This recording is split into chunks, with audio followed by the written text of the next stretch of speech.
بسم الله الرحمن الرحيم. اهلا بحبايبي في الصف الاول الاعدادي. كتبتوا لي في التعليقات عايزين حل امتحان محافظه اسوان، رقم الامتحان 22 من كتاب الامتحان صفحه 98. بقول تاني معلش يا سنه اولى ان انا دوشاكم بمشاكلي. بنزل الفيديو من هنا اللي هو انا نزلت دلوقتي امتحان محافظه اسوان، يومين بالظبط بتلاقيه موجود على قنوات يوتيوب تانية، بيستنوا يعرفوا الحل وبعدين ينزلوه عندكم. فانا محتاجه لمساعدتك ليه. اللايك بتاعك هيفرق بالنسبه لي كتير، تعليقك هيفرق بالنسبه لي كتير، تتاكد ان انت بتتفرج على قناتي، تنزل تحت تشوف هل القناه دي اسمها الاستاذه سمر الصاوي للدراسات ولونها اصفر ولا لا، لان هم بيقلدوا نفس الفيديو بيحاولوا يوصلوا لنفس الشكل عشان يلخبطوك بينه وبين قناتي. انا محتاجه لمساعدتكم يا سنه اولى. طيب هنبدا بقى حل. بيقول لي رقم 1 ده هي منطقه نادره المطر، ده هي الصحراء الكبرى بافريقيا. رقم 2 دي ده هي قارة ايه؟ امريكا الشمالية، دي قارة امريكا الشمالية. رقم 3 اقليم مناخي، ده هو جنوب شرق اسيا. الحتة دي على طول ده هو الاقليم الموسمي، يبقى ده هو الاقليم المناخي ايه يا سنة اولى؟ الموسمي. ده هو الموسمي اللي لونه بني على الخريطة، ده هو الموسمي، والحتة دي بتتكرر كتير في الامتحانات. الإقليم المناخي الموسمي أهو، فين بني أهو، جنوب شرق آسيا الإقليم الموسمي، يبقى ده موسمي. رقم 4 دائرة عرض، وأنا معلماك شوفها بتمر، لو بتمر في آخر أفريقيا تبقى مدار الجدي، لو الخط بيمر في وسط أفريقيا يبقى خط الاستواء، ولو الخط بيمر في شمال أفريقيا يبقى مدار السرطان. هنا هو بيمر في جنوب أفريقيا يبقى مدار الجدي. صوب ما تحته خط 1. الأخطار التي تحدث دون تدخل الإنسان تسمى أخطار بيئية؟ لا، تسمى أخطار طبيعية. الموجات البحرية الزلزالية تسمى سند ده إعصار، لكن الموجات البحرية الزلزالية اسمها تسونامي. رقم 3 حلقة النار اللي فيها 75% من براكين العالم النشطة، بيقول لك موجودة في المحيط الأطلنطي؟ لا، هي موجودة في المحيط ايه؟ الهادي. 4 زيادة خصوبة التربة من الآثار الإيجابية للزلزال؟ لا، دي للبراكين، لأن البركان لما بينفجر في حمم بركانية بتحتوي على معادن ونحاس وحديد ومغنيسيوم، كل الحاجات دي بتؤدي إلى خصوبة التربة.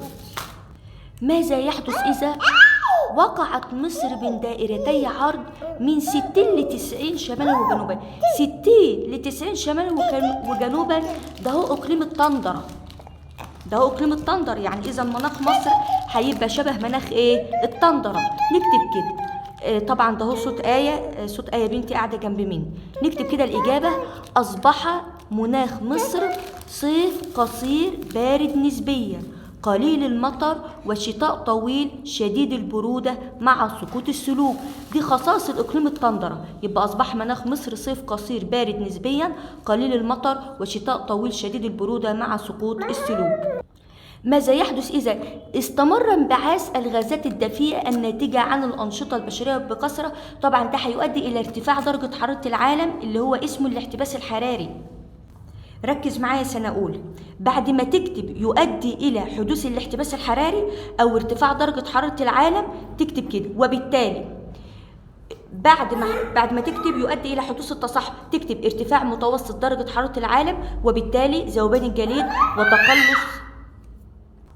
تانية سنة أولى عشان تبقى فاهم معايا، انت هتكتب الأول يؤدي إلى حدوث الاحتباس الحراري، مما يؤدي إلى ارتفاع متوسط درجة حرارة العالم وبالتالي ذوبان الجليد وتقلص مساحة المناطق المتجمدة عند القطبين، وبالتالي ارتفاع منسوب مياه البحار والمحيطات، وبالتالي غرق السواحل وبعض أجزاء من المدن الساحلية، وتغيير في باقي عناصر المناخ كالضغط والرياح والأمطار. يبقى أنت هتكتب ال5 حاجات دول اللي هو نتائج الاحتباس الحراري. أهو جبت الإجابة منين؟ بيقولك أهو في الكتاب: انبعاثات الغازات الدفيئة والتي تنتج عن الأنشطة البشرية خاصة الصناعة.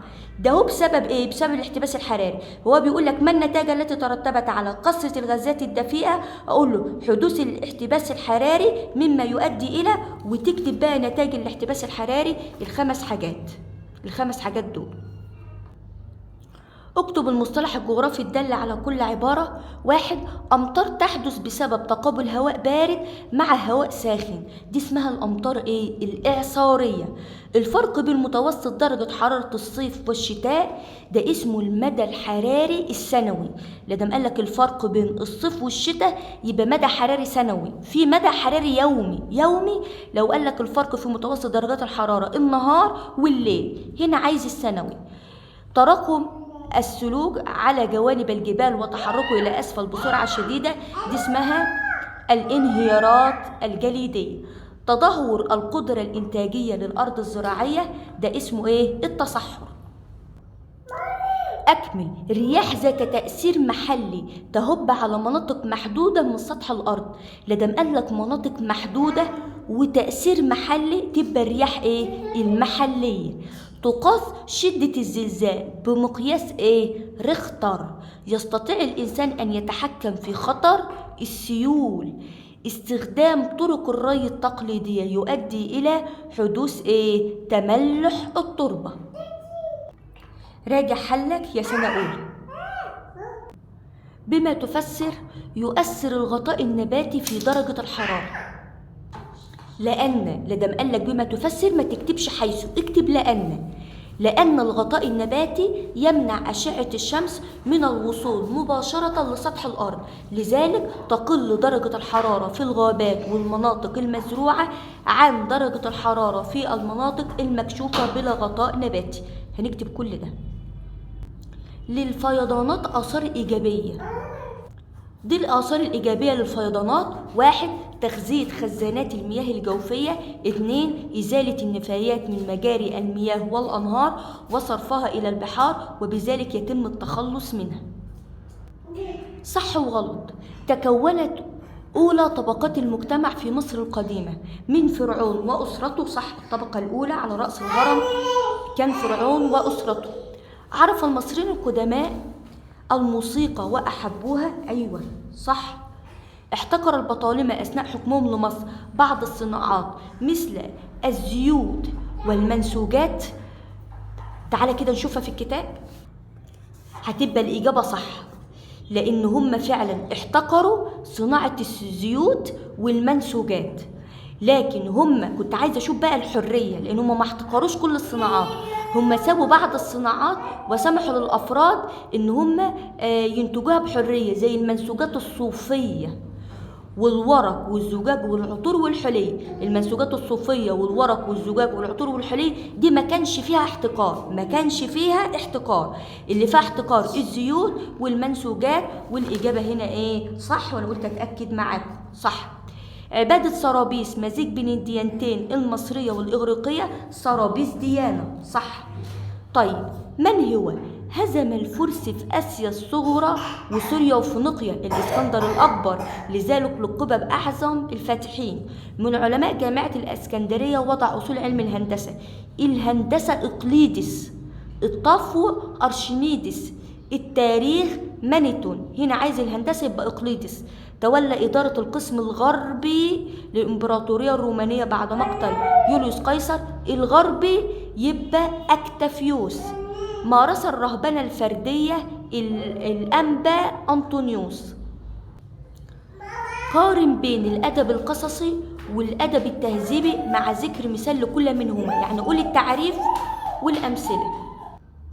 ده الأدب القصصي. تعريفه: أدب يقدم القصص الحقيقية والخرافية بقصد تقديم القدوة والموعظة الحسنة، مثل قصة سنوح حقيقية وقصة البحار الغريق خرافية. الأدب التهذيبي: أدب الحكم والنصائح والسلوك والتربية والأخلاق، مثل تعاليم الحكيم بتاع حطب وتعاليم الحكيم آمين. كده خلصنا الإجابة. بس أنا عايزة أقول على حاجة. كنت سألت مرة في فيديو من الفيديوهات وقلت أناشيد إخناتون أدب إيه؟ وبعض الطلبة جاوبولي وقالوا أدب مديح. غلط يا سنة أولى. أناشيد إخناتون أدب ديني أهي. أناشيد إخناتون أدب ديني، هو اختلط عليه الأمر. أدب المديح تمجيد ما ورد في الملك سنوسرت الثالث هو اللي مديح، لكن أناشيد إخناتون دينية. طيب، السؤال اللي بعد كده: قارن بين المساكن والمقابر من حيث المواد المستخدمة في البناء. عندنا المساكن بنيت من الطوب اللبن لذلك لم تصمد طويلا. عندنا المقابر بنيت من الحجارة لذلك ظلت باقية حتى الآن. صنعت ملابس عامة الشعب في مصر قديما صنعت من الكتان، عشان هم كانوا زرعوا الكتان، ما كانوش لسه زرعوا القطن. الحرير بتاع الأغنياء يطلق على مجموعة الأفراد التي توجد بينهم مصالح وأهداف مشتركة، دي اسمها إيه؟ طبقة اجتماعية. أقام الإسكندر الأكبر مهرجانا رياضيا في معبد الإله. كان معبد الإله إيه؟ فكروني. أقام الإسكندر الأكبر مهرجانا رياضيا في معبد الإله بتاح.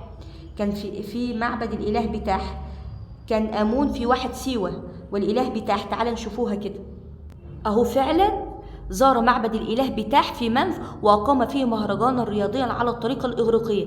ما ينفعش نختار الإله آمون، هو عايز المعبد اللي عمل فيه مهرجان رياضي. اللي عمل فيه مهرجان رياضي كان بتاح في منف.